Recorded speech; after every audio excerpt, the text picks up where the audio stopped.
Você já percebeu que é muito comum nós ouvirmos pregações sobre Abraão, Davi, sobre Elias, pessoas que querem ter a fé de Abraão, querem ser um homem segundo o coração de Deus como Davi, aquela ousadia que Elias tinha, mas o que dizer daqueles indivíduos que, à primeira vista, embora estejam na Bíblia, parecem menos relevantes?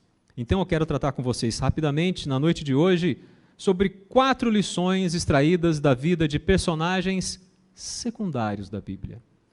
E o primeiro personagem que eu destaco é Josué. Josué, um exemplo de submissão. Abra sua Bíblia, por favor, em Gênesis capítulo 33, e eu convido você a ler o versículo 11. Gênesis capítulo 33, Êxodo capítulo 33, versículo 11. Êxodo capítulo 33, versículo 11. Êxodo 33, 11 diz assim: falava o Senhor a Moisés face a face, como qualquer fala a seu amigo. Então voltava Moisés para o arraial, porém o moço Josué, seu servidor, filho de Num, não se apartava da tenda. Josué é um personagem tremendo na Bíblia Sagrada. Muito embora tenhamos um livro dedicado a ele, o livro de Josué, um livro com o seu nome, melhor dizendo, narrando a conquista da terra de Canaã, Josué ainda é um personagem que normalmente a gente não para muito para analisar o que Deus tem para nos dizer por meio da sua vida. E acreditem, Josué é um exemplo de submissão. Amados, Josué serviu a Moisés, aqui você viu, em Êxodo 33, 11, ele aparece como o moço Josué. Ele serviu Moisés por aproximadamente 4 décadas. E sempre dando um bom testemunho, porque é o que a Bíblia nos mostra. Ele é um exemplo de submissão, algo que nós devemos aprender em nossas vidas, porque ele nunca se revoltou contra o seu líder Moisés. Veja, por favor, Êxodo 17, versículo 8 a 10. Êxodo 17, versículos 8 a 10. Então veio Amaleque e pelejou contra Israel em Refidim. Com isso ordenou Moisés a Josué: escolhe-nos homens e sai e peleja contra Amaleque. Amanhã estarei eu no cimo do outeiro, e o bordão de Deus estará na minha mão. Fez Josué como Moisés lhe dissera, e pelejou contra Amaleque. Moisés, porém, Arão e Ur subiram ao cimo do outeiro. O que me chama a atenção aqui, entendam, há muito a dizer sobre os personagens que nós vamos considerar hoje, mas eu vou pensar apenas alguns pontos dessas vidas extraordinárias que o Senhor trouxe para as páginas da sua palavra, mostrando o quanto nós podemos aprender dele por meio dessas vidas. Josué foi mandado para a guerra. E a Bíblia fala que ele guerreou. Porque ele sabia que por meio de Moisés ele estava servindo ao Deus Todo-Poderoso. E é interessante, esse homem, exemplo de submissão, ele, por culpa de outros, num dado momento da sua vida, acabou não tomando posse da terra prometida no tempo apropriado, não por culpa dele. Você deve se lembrar muito bem, lá em Números, nós vemos a história do povo hebreu, onde no capítulo 13, Deus manda Moisés enviar alguns espias para a terra de Canaã, para que eles pudessem verificar como estava a terra e então tomar posse. Foram 12 homens. Dentre estes 12 homens estava Josué. Leia comigo, Números 13, a partir do versículo 1. Disse o Senhor a Moisés: envia homens que espiem a terra de Canaã, que eu hei de dar aos filhos de Israel. De cada tribo de seus pais enviareis um homem, sendo cada qual príncipe entre eles. Enviou-os Moisés no deserto de Parã, segundo o mandado do Senhor. Todos aqueles homens eram cabeças dos filhos de Israel. São estes os seus nomes. E agora eu peço que você vá comigo até o versículo 8. Da tribo de Efraim, Uzias, filho de Num. Este aqui é Josué. Veja só. Mais uma vez, ele se submete à liderança de Deus por meio de Moisés. São mandados, recebem essa missão de irem como espias à terra prometida, para verificar como a terra era, para então retornar com essas informações, para que eles finalmente pudessem tomar posse da terra prometida. E assim ele fez. Mas os homens que estavam com ele, 10 daqueles homens ficaram com medo. Temeram, não tiveram fé no Senhor Deus e voltaram atemorizando a população, dizendo: a gente não vai conseguir. Aqueles homens parecem gigantes. Não, a gente parece gafanhoto perto deles, eles vão acabar com a gente. E ao lado de Moisés e Arão ficaram somente Calebe e Josué. Veja no capítulo 14 de Números, veja aqui nos versículos 6 a 9. E Josué, filho de Num, e Calebe, filho de Jefoné, dentre os que espiaram a terra, rasgaram as vestes e falaram a toda a congregação dos filhos de Israel, dizendo: a terra pelo meio da qual passamos a espiar é terra muitíssimo boa. Se o Senhor se agradar de nós, então nos fará entrar nessa terra e nos-la dará. Terra que mana leite e mel. Tão somente não sejais rebeldes contra o Senhor e não temais o povo desta terra, porquanto como pão os podemos devorar. Retirou-se deles o seu amparo. O Senhor é conosco, não os temais. Amados, que exemplo! Ele permaneceu fiel ao seu chamado, fiel à sua liderança, fiel ao seu Deus. Ele não recuou. Mesmo quando, por culpa de outros, ele acabou indiretamente sendo punido, porque durante 40 anos, a partir daquele episódio, os israelitas vagaram pelo deserto, até que toda aquela geração incrédula morresse no deserto. Aqueles que disseram que os filhos morreriam na terra de Canaã, foram eles que morreram. E na terra de Canaã entraram apenas os filhos daqueles que haviam perdido a fé, mais Calebe e mais Josué. Que exemplo! E não apenas isso. Esse homem, que sempre se submeteu a Deus, que se submeteu à sua liderança. E veja, não é uma submissão tola, não é isso que a gente está dizendo. É uma submissão consciente. Ele sabia em quem ele havia crido, e as ordens de Moisés emanavam do próprio Deus. E ele se submetia. E faço um parênteses, é difícil quando nós vemos hoje cristãos que não se submetem ao próprio Deus. O pastor hoje pela manhã, pastor Carlos, estava pregando, falando sobre excelência. Quantos de nós cristãos têm dificuldade em de fato ter uma vida de excelência porque não se submetem à palavra de Deus? E o pastor elencou hoje pela manhã, quem ouviu o sermão sabe, vários pontos onde nós mostramos a excelência. E o último ponto, por exemplo, era sobre a vida sexual. E é um absurdo nós vemos hoje tantas pessoas que se dizem cristãs com uma vida sexual totalmente apartada da palavra de Deus. Vocês sabem que na igreja da Suécia, a igreja da Suécia ela está dizendo que é uma igreja trans. Isso não tem nada a ver com homofobia, isso não tem nada a ver com não amar as pessoas, isso tem a ver com ser fiel à palavra de Deus. Você faz o que você quiser da sua vida. Você é bem-vindo aqui a qualquer momento. Vinde como estás. Ah, então eu posso permanecer como estou e ir para o céu? Não. Você pode vir como está, mas permanecer como está não tem como. Mas isso é o Espírito Santo que vai trabalhar no teu coração e vai te mostrar. E Deus trabalha, e Deus mostra, e Deus transforma. E o papel da igreja é continuar sendo essa voz profética no meio da sociedade, dizendo não ao pecado. Homossexualidade continua sendo um pecado. Sexo antes do casamento continua sendo um pecado. E a igreja tem que continuar a se posicionar contra isso. Eu me lembro uma vez, estava dirigindo louvor lá em Curitiba,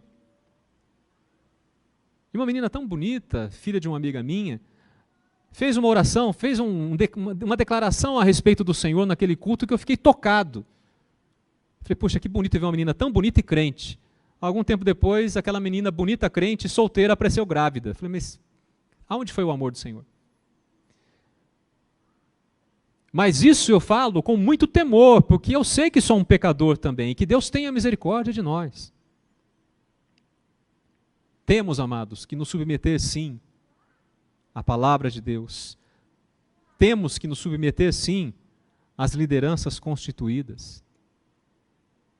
Você pode ter a sua preferência política, que for, desde que você permaneça fiel à palavra de Deus. É assim que eu devo escolher meus candidatos. Lembrando que o meu reino não é deste mundo. Jesus está voltando. E a palavra do Senhor fala que eu tenho que respeitar todas as autoridades. Não é ser feito de bobo, não é isso que eu estou dizendo, não é você abrir mão dos seus direitos aleatoriamente. Mas como cristãos, nós temos que lembrar, eu tenho que orar por todas as autoridades, eu tenho que ser submisso. Eu tenho que ser, porque é o que o Senhor me diz. Josué foi. Josué foi submisso a Deus, a sua liderança, e Josué foi recompensado por isso. Josué não apenas entrou na terra prometida, como ele liderou o povo de Israel na tomada da terra prometida, porque ele veio a suceder o grande líder Moisés. Veja, Deuteronômio capítulo 31, versículos 7, 8 e 23. Versículo 7 de Deuteronômio 31. Chamou Moisés a Josué e lhe disse na presença de todo Israel: sê forte e corajoso, porque com este povo entrarás na terra que o Senhor, sob juramento, prometeu dar a teus pais, e tu os farás herdá-la. Versículo 8. O Senhor é quem vai adiante de ti, Ele será contigo, não te deixará, nem te desamparará, não temas, nem te atemorizes. E no versículo 23, o próprio Deus fala com Josué. Ordenou o Senhor a Josué, filho de Num, e disse: sê forte e corajoso, porque tu introduzirás os filhos de Israel na terra que, sob juramento, lhes prometi. Eu serei contigo. Amados, essa é a recompensa de quem aprende a servir. Há muitos anos atrás, me disseram essa frase que na época, jovem, eu confesso que eu não gostei muito, mas era pura verdade. Quer ser um líder? Então, primeiro aprenda a servir. Porque se você não sabe servir, jamais você será um bom líder. Isso é tremendo.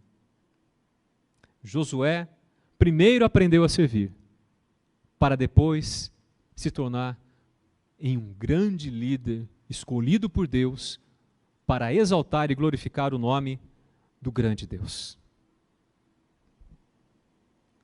Josué é um exemplo de submissão. Mas há mais um personagem que eu destaco na noite de hoje. Barnabé.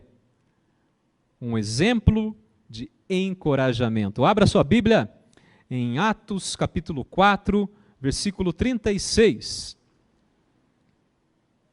Josué, a quem os apóstolos deram o nome,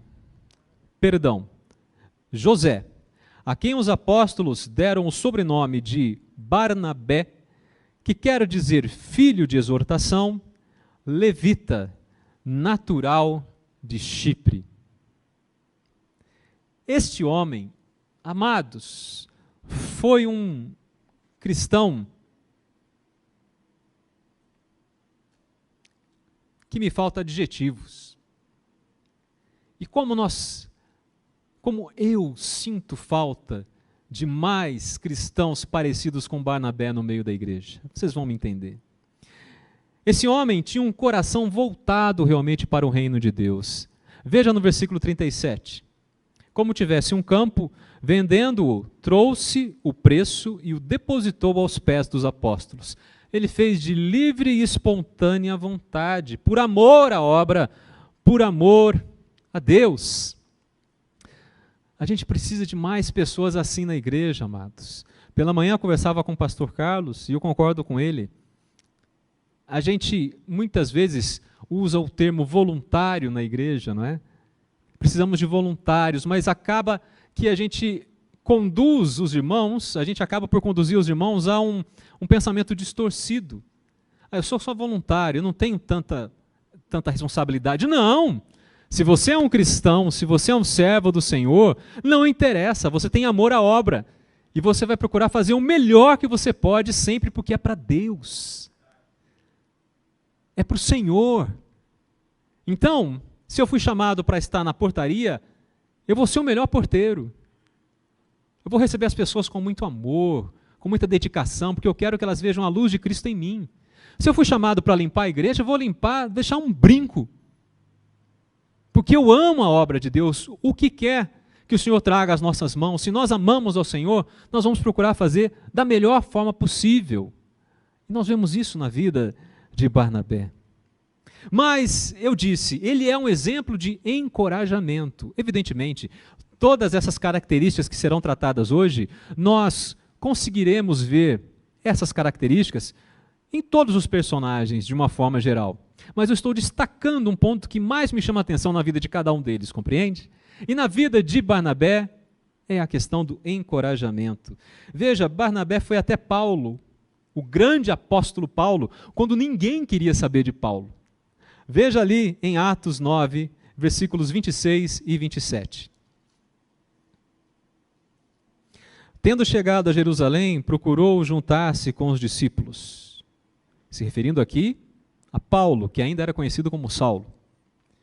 Todos, porém, o temiam, por que será, né? Não acreditando que ele fosse discípulo.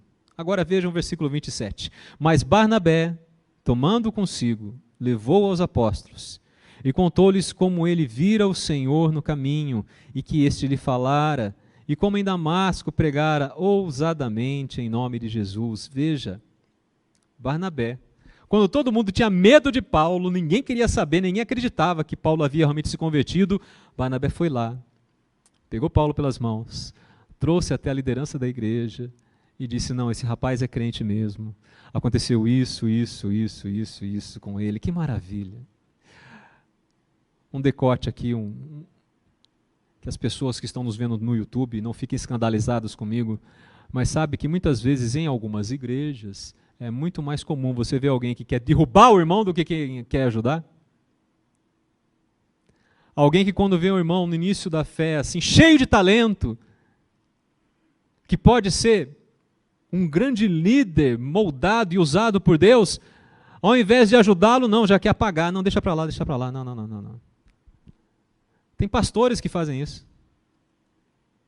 Vê um jovem que está começando a crescer, que tem ali liderança, vê que ele vai ser não, começa a apagar o jovem e não deixa fazer nada na igreja. Que vergonha. Chega uma pessoa que canta bem na igreja, não deixa a pessoa cantar, deixa do lado, porque tem o cantor especial da igreja e não quer que ninguém cante. Que vergonha! Que absurdo!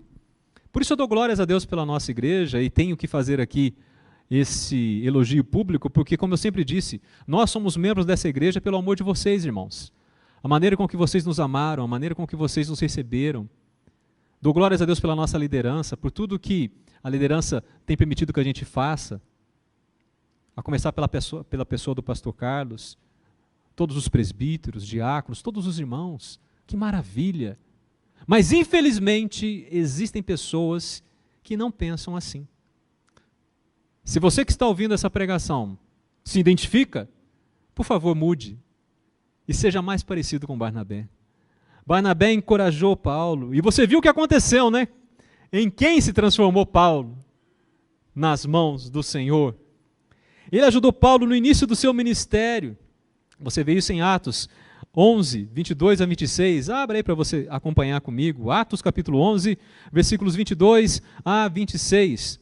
A notícia a respeito deles chegou aos ouvidos da igreja que estava em Jerusalém e enviaram Barnabé até Antioquia.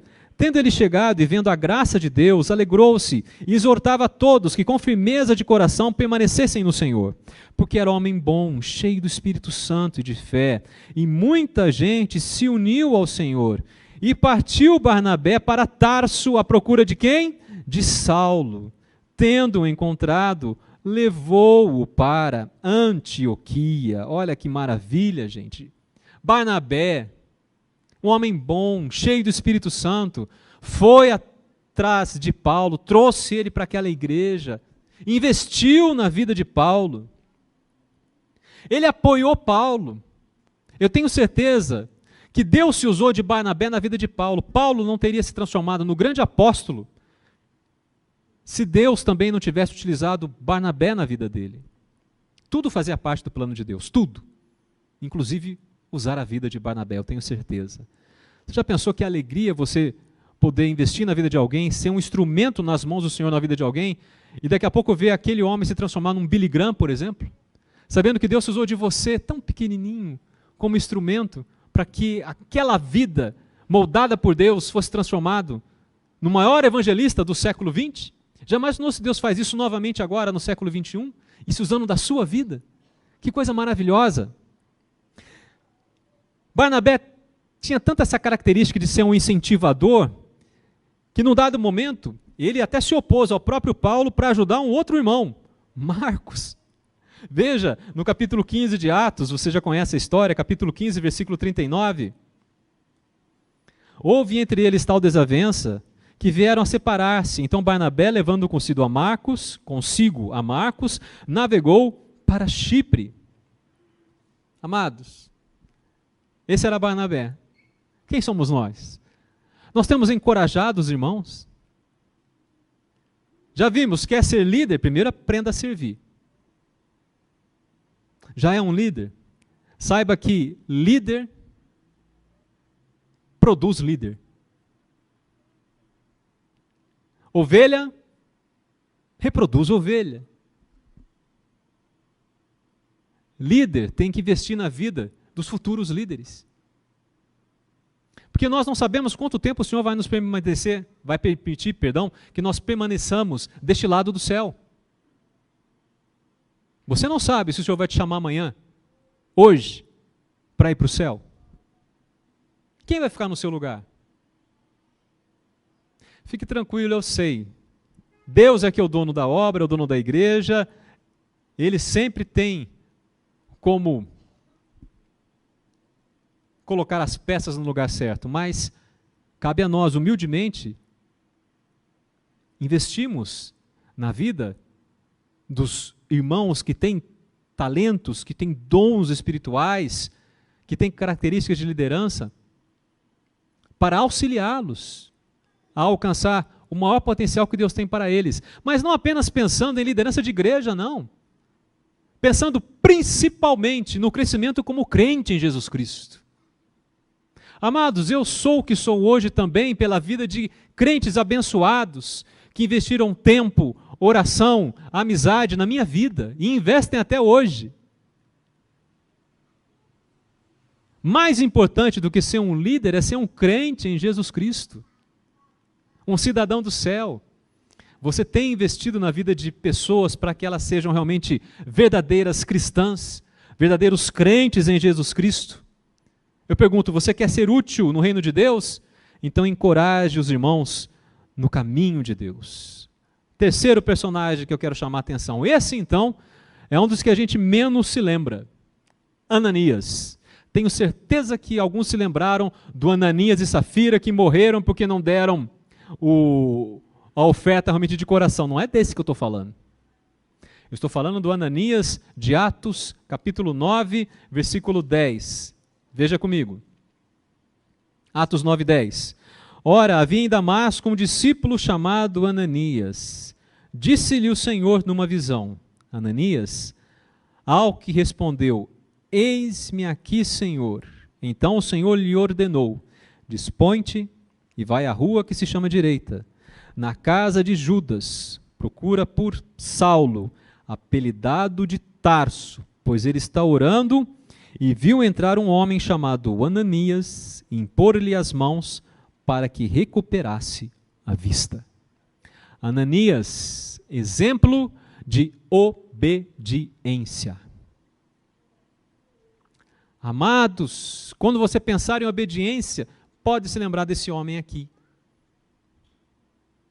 E infelizmente, como a gente tem crente desobediente, né? Crente que Deus fala e ele não faz.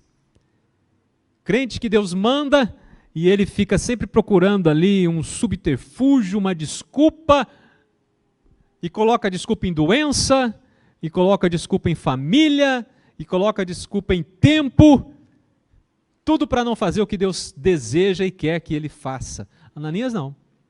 Deus falou: Ananias, ele já falou: eis-me aqui, Senhor. Você vai à rua direita e você vai orar por Saulo. E ele é apelidado de Tarso, ele está orando, e ele viu entrar um homem chamado Ananias, que é você, impor-lhe as mãos para ele ser curado. Veja bem, ele teve uma visão de Deus. Queridos, Deus não mudou. Não limite Deus. Deus ainda é capaz de nos dar experiências tremendas, maravilhosas com Ele, sempre submissas à sua palavra, evidentemente. Mas, amados, nós podemos sim vivenciar experiências fantásticas com o Senhor. Sabe por que tem tanto crente tribuloso na igreja? Porque é crente que não tem intimidade com Deus e não tem vivido o sobrenatural do Senhor. Será que não é porque está faltando obediência na tua vida? Pense nisso. Ananias não. Ele teve essa experiência fantástica. Mas não se iluda, ele teve medo. Porque Deus estava mandando ele orar por um camarada que há poucos meses atrás encarcerava os cristãos, perseguia os cristãos, que concordou com a morte de Estevão, um homem terrível. E ele ficou com medo. É lógico que ele ficou. Nós vemos aqui no versículo, capítulo 9 ainda, nós vemos aqui no versículo 13, Ananias, porém, respondeu: Senhor, de muitos tenho ouvido a respeito desse homem, quantos males ele tem feito aos teus santos em Jerusalém. E para aqui trouxe autorização dos principais sacerdotes para prender a todos os que invocam o teu nome. Ele abriu o coração e falou: Senhor, eu estou com medo.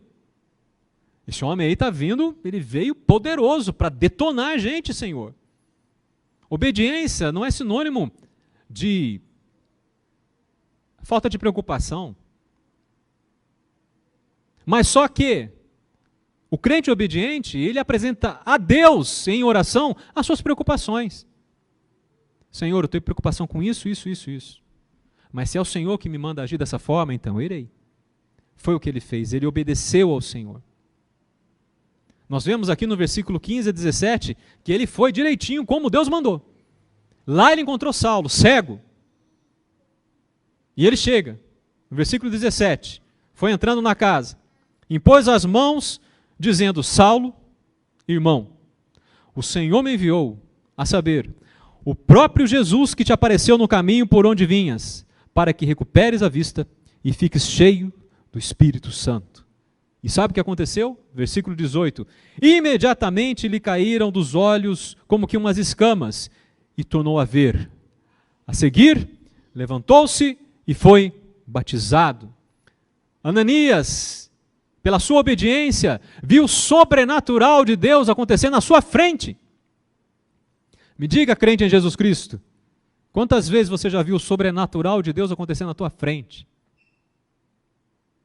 Porque ocorre. Irmão, você está numa igreja presbiteriana falando isso, e daí? A gente é crente em primeiro lugar. E a gente conhece a palavra, sim. E a Bíblia fala que acontece, e acontece.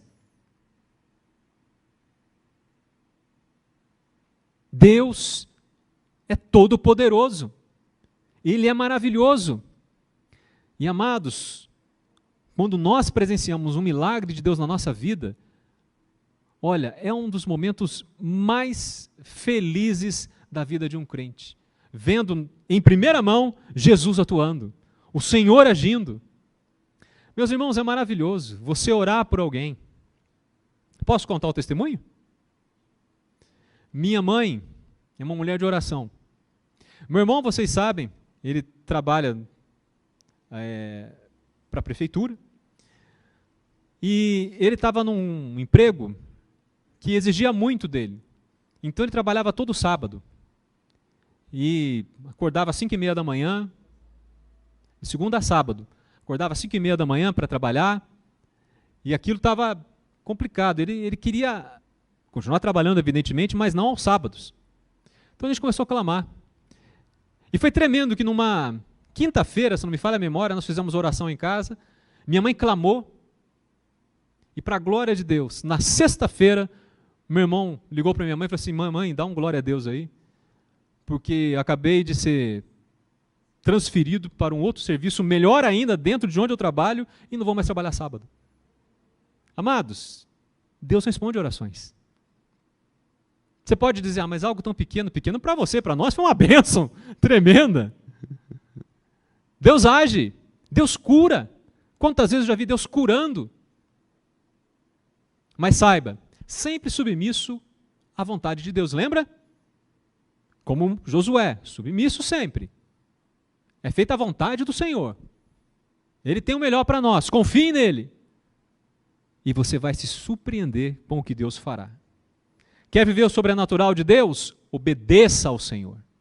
E por último, esse personagem também é uma pessoa que eu tenho muita estima por ele. Todos eles eu quero encontrar no céu e dar um abraço. Esse também. Não sei qual primeiro, talvez ele. João Batista. João capítulo 3, versículo 30. Abra comigo rapidamente a sua Bíblia. João capítulo 3, versículo 30. Eu nem sei qual deles eu vou querer abraçar primeiro. Se eu pudesse dar um abraço coletivo, né? Isso é uma maravilha. Isso porque tem outros ainda, que a gente não está nem considerando aqui agora. Né? Em primeiro lugar, lógico, meu Senhor e Salvador Jesus. João 3:30, a famosa frase de João Batista: convém que ele cresça e que eu diminua. Amados, eu creio que nós deveríamos estampar isso em todos os lugares da nossa casa, de uma forma que, para onde a gente olhasse, a gente conseguisse ver aquilo. Importa que ele cresça e que eu diminua. João Batista é um exemplo de humildade. E como nós precisamos de crentes humildes, irmãos. João disse, convém que ele cresça e eu diminua. No versículo 29 ele fala, o que tem a noiva é o noivo, o amigo do noivo que está presente e o ouve, muito se regozija por causa da voz do noivo, pois esta alegria já se cumpriu em mim. Ele está dizendo o seguinte, olha, eu me alegro com a alegria do noivo. Eu sou amigo dele, eu não sou o principal aqui, o principal é Jesus. Aplicando para a nossa vida, a igreja pertence a quem? A Jesus. Ele é o cabeça da igreja. A igreja também é chamada de noiva, noiva de Cristo. Não pertence a mim, a você, a ninguém. Nós somos a igreja e nós pertencemos a Ele. Tudo que fizermos, amados, tem que ser para a glória de Deus. E convém que sempre o Senhor cresça e que a gente diminua. Tua graça me basta. Nós não cantamos? E como hoje em dia nós temos crentes vaidosos. Misericórdia. Na parte da música, então, o sangue de Jesus tem poder. Quando eu apresentava o Gospel Online na Rede Record, eu tive contato com os principais nomes da música popular, da música gospel. Me perdoe o ato falho, é porque alguns irmãos se portavam como astros da música popular, e não como realmente servos do Senhor. Eu lembro que uma vez eu entrei no camarim, eu fiquei tão decepcionado. Grandes nomes do meio artístico evangélico, eu pensei que a gente ia falar sobre coisas de Deus ali, sabe, sobre experiências com o Senhor, e eles estavam falando sobre venda de disco, qual igreja que comprava mais disco. Falei, o que é isso? Fora um camarada, que eu não vou falar o nome, evidentemente, que cantava música cristã sem ser crente. E um monte de evangélico comprando um disco dele. E um dia ele chega numa igreja com amante. E aí? Como é que fica? Mas graças a Deus existem honrosas exceções. Homens e mulheres de Deus realmente. Eu tenho uma amiga, Adriana Marques. Sei que ela é uma serva do Senhor. E dentre outros aí que eu posso citar, que são pessoas que têm realmente compromisso com Deus. Mas há outros, olha... Mas não precisa só ser essas pessoas famosas, não. No meio da música na igreja, misericórdia. Irmãos, eu trabalho com isso já há quase 30 anos. Eu já vi muita coisa. Já vi, por exemplo, na época da Xuxa e as Paquitas, não é? Uma líder de louvor que ela se portava como a Xuxa, ela achava que o pessoal era a Paquita dela. Eu falei, que é isso? Uma vez a gente estava arrumando aqui o púlpito, né? E aí a gente dispondo ali os microfones e o pessoal do back vocal chegando perto dela, falou, não, mas está chegando muito perto. Tem que ficar mais longe, como é ideia, eu não vou aparecer. Uma coisa assim, que ela falou, que é isso, gente? Onde está a humildade? Sabe que esse é o motivo também da geração mimimi? Que nós vivemos uma geração mimimi. Você não pode falar com as pessoas agora, olha, eu não gosto, olha, essa sua máscara está suja, é melhor você trocar. Ai, falou da minha máscara, eu não volto mais naquela igreja. Sua máscara está limpa, tá? Não. Já adianto, tá? É só um exemplo. Vocês têm que trabalhar mais com alguns europeus aí, viu? Vocês têm que estar mais em contato com o povo alemão, para parar de mimimi.